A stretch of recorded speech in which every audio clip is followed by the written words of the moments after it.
I'm writer, musician, and podcaster Nick Zaino. Welcome to my virtual vendor's booth. You might recognize me from the VCon sing-along channel or from awkwardly trying to make conversation in the back of the room. In this video, you'll hear a couple of my songs from my albums, which are available on Bandcamp and Spotify and Apple Music and wherever you generally get or stream or download your ear candy. You'll also hear a couple of clips from the latest season of the Department of Tangents podcast, which covers horror, comedy, and music. More on that in a minute. To kick things off, here's a bouncy little ditty called I Offer My Remains from my latest EP called Hardcover Fiction. After that, you'll hear Pour Me a River from my latest album Habitual Salvation. And after that, Live Through You from Blue Skies and Broken Arrows. Enjoy.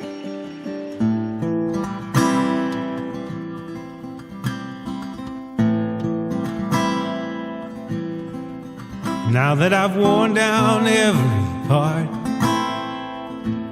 my feet, my head, my heart, I offer what remains to you.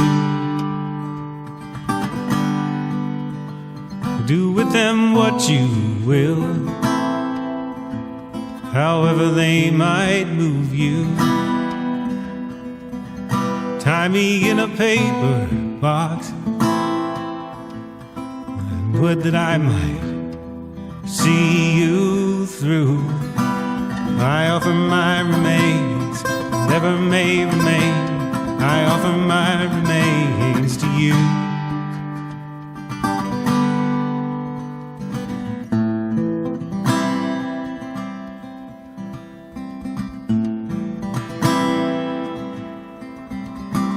When I am truly spent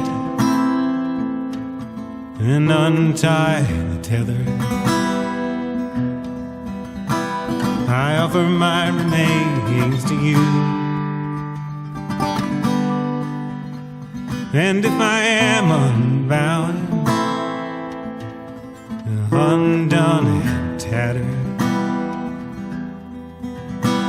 if I'm shaken to the point where all that's left is to shatter, I offer my remains to you. I offer my remains, whatever may remain. I offer my remains to you.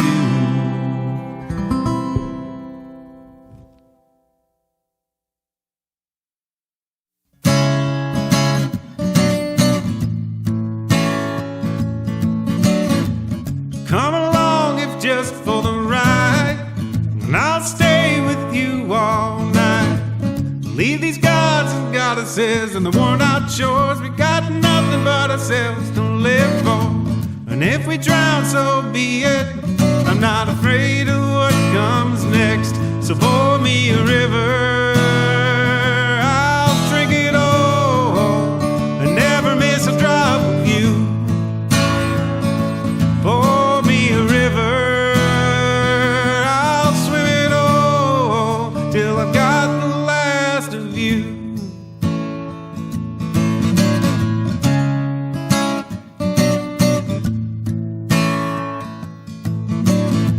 We live among the righteous proclaimers, the sin neighbors and the autocrats.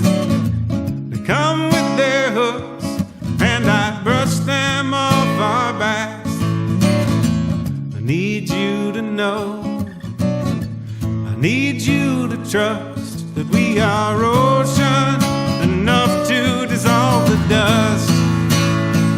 So pour me a river, I'll drink it all and never miss a drop of you. Pour me a river, I'll swim it all till I've got the last of you.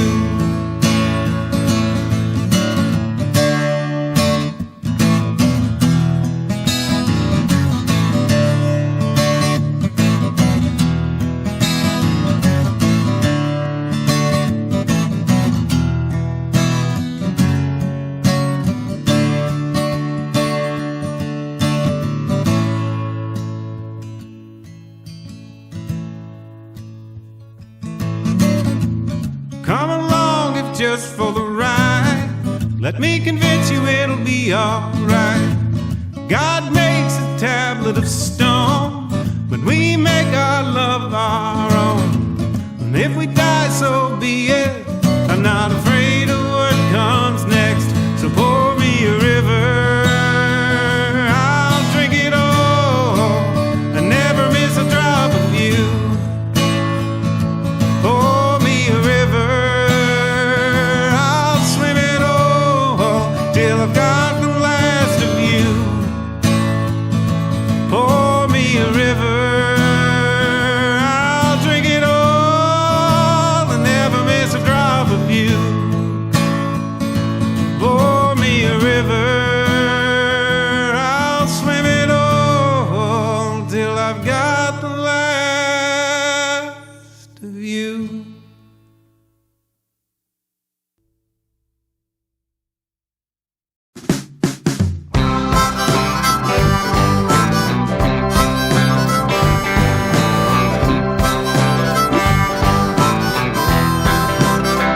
I've lived through a root canal, I've lived through a spinal tap, I've lived through a heart attack, and I can live through you. I made it through my summer jobs, I made it through public school, I made it through state school, and I can live through you. Yeah, I may be stumbling, yeah, I'm a little drunk. Yes, I let my friends fill my head with junk. Yes, I've seen some sorrow and I've seen some sin, and I've seen my blood enough to wonder what could do me in. I've talked to a Democrat, I've talked to a Republican. I'll never do that again, but I can live through you. Yeah!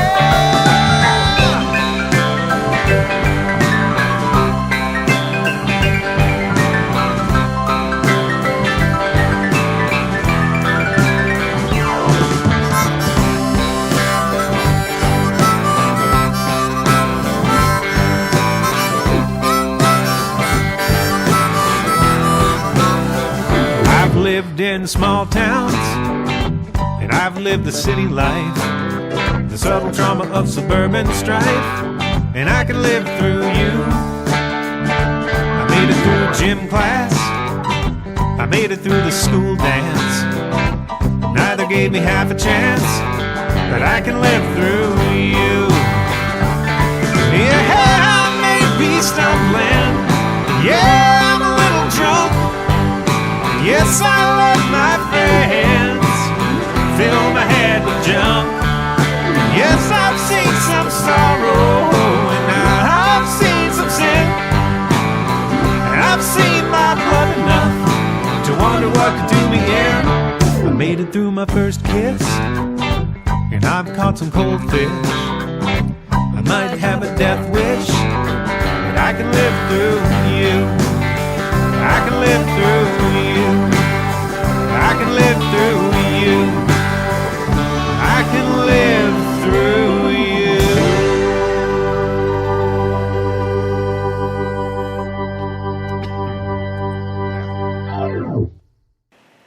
Hope you enjoyed the music.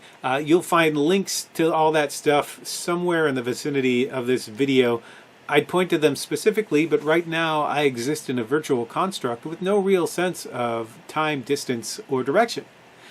You'll also find links to another project of mine, the Department of Tangents podcast, which is up on Spotify and Apple and YouTube and all the what have yous.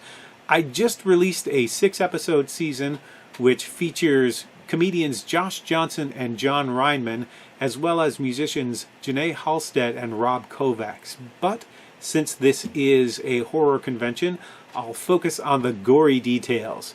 First up, we have Lisa and Yinh from the Stay Scary podcast, who explain why you might not have to be a horror fan to enjoy Stay Scary. We also discuss vests.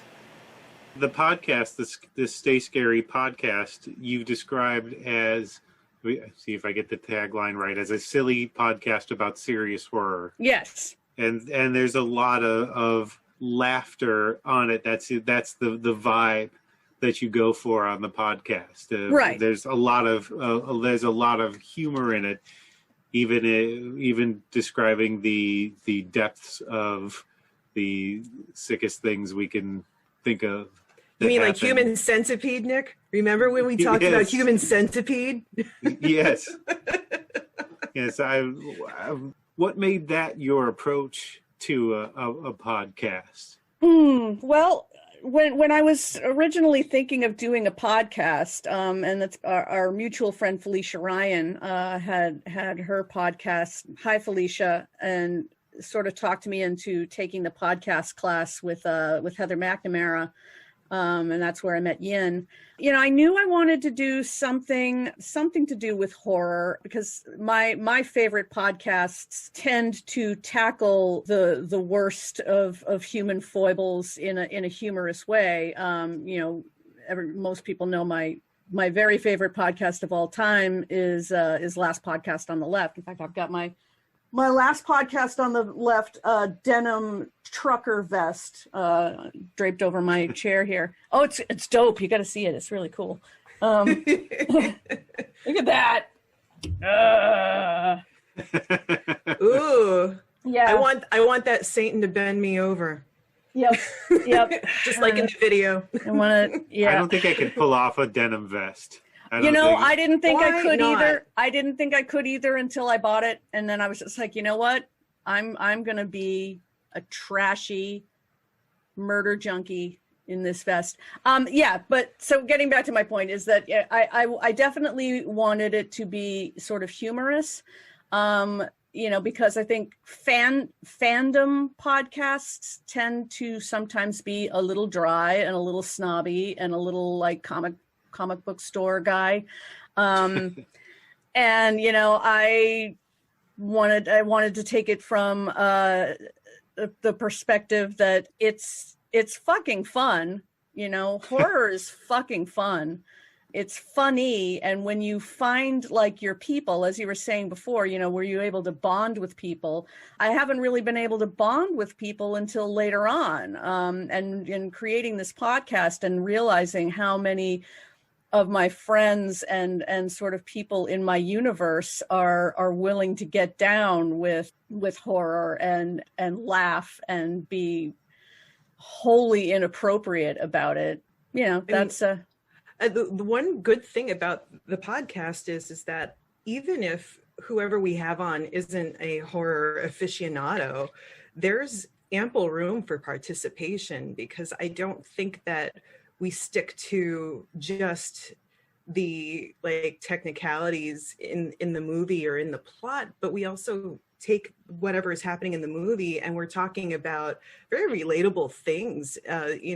We talk about, the tropes in horror and how they apply to current events or things that happen to us personally in our lives. And the first episode I was on was, that was a screamer. That just changed, everything for me, because I had Melissa Van Ham as a co-guest. The menstrual one. Was it the menstruation one? Yeah. Yeah. That was just incredible, because if you have guests that are unabashedly themselves and no fucks given about what they're talking about, I think that makes it very relatable to whoever's listening. And they just laugh along with us. As long as we're having fun, I think everyone else is having fun. I highly recommend looking up the Stay Scary podcast for freewheeling fun with horror. Next up is a bit of my interview with Paul Tremblay about how his latest novel, Survivor Song, isn't exactly your typical zombie story. So you do start this book with the stakes already pretty high. Natalie, one of the protagonists, is pregnant within a few weeks of giving birth. And the other main protagonist is Romola, her best friend, or one of her best friends, going back to her college days, who is also a doctor. Why settle on their points of view? And this is sort of told back and forth between Rams and Nat. That's, I think, the two names for the. Yeah. So So a couple of things I wanted to do. One was, okay, if I was going to do sort of a zombie novel, I wanted to try to be, in some ways, as different as I could, in some like simple ways. One, there's so many zombie narratives focuses on like what's going on everywhere with a cast of thousands, right? Mm-hmm. It's like, oh no, I'm going to do a much smaller story. I want to really focus in tightly on a few characters. And I thought it would be, I haven't really done like the three previous novels were all about families, parents dealing with their kids and vice versa. And even though, Natalie's pregnant, she hasn't had the child yet. She has no other kids. And this is really, to me, like a friendship novel. And there's another pair of characters who show up later in the book, that sort of demonstrates another kind of friendship. So that was, for me, different than the zombie part of it. Mm-hmm. I wanted the smaller, intimate story. I was going to, be in some ways thematically exploring a friendship. And also I wanted it to be over a really short period of time, as opposed to, again, like this big sprawling, there are so many that are great ones, but I just wanted to try to do something different and almost tell like a, with the exception of maybe the postlude, the story is really over 4 to 6 hours, maybe the amount of time it might take you to read the book, sort of like a real-time book. And those were some of the things I was excited to try. Mm-hmm. And Romola, especially, I think I noted this in the review. I probably should have gone back and read my own review before this. Is the opposite of what you see in a lot of zombie stories. The hero tends to be somebody with a gun or somebody who wants to wipe out the zombies, and Romola is pointedly not that. Especially there's a scene where that's sort of a satire on zombie books and novels where they meet some kids who have appointed themselves like the zombie killers in this, and she stops them from further assaulting somebody who's been infected. Yeah, I mean, given how this virus worked, it was, it's not something that's risen from the dead. There's no supernatural part of it. It's, it's a person who's infected and that their brain has just gone haywire.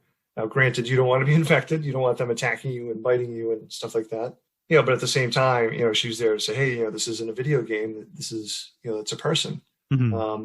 Again, like, I feel like that seemed realistic to me, especially coming from a character who's a medical worker. And again, in that 4 to 6 hours where it's like at that most sort of, it's really sort of just beginning or in the middle of the beginning where things are just starting to really get bad, where everyone's really not sure what's going to happen or how it's going to work out or if it's going to work out. I think so. All those anxieties are there. Romola still wants to save people, even though she knows that one in particular that you're talking about, can't be saved. Which may or may not be a parallel for other things that happen in the book later. Thanks for watching this video, fellow VConners. Or that sounds like a Roseanne spinoff. Venacons. I'll let you decide that amongst yourselves. But when all the virtual visiting and conning is done, I hope you'll consider circling back and taking a listen to this music in the podcast. I'll see you at the Sing-Along channel.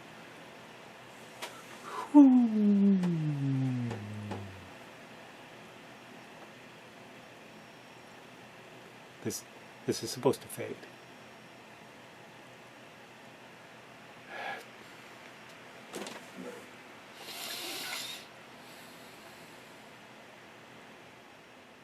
Oh, finally.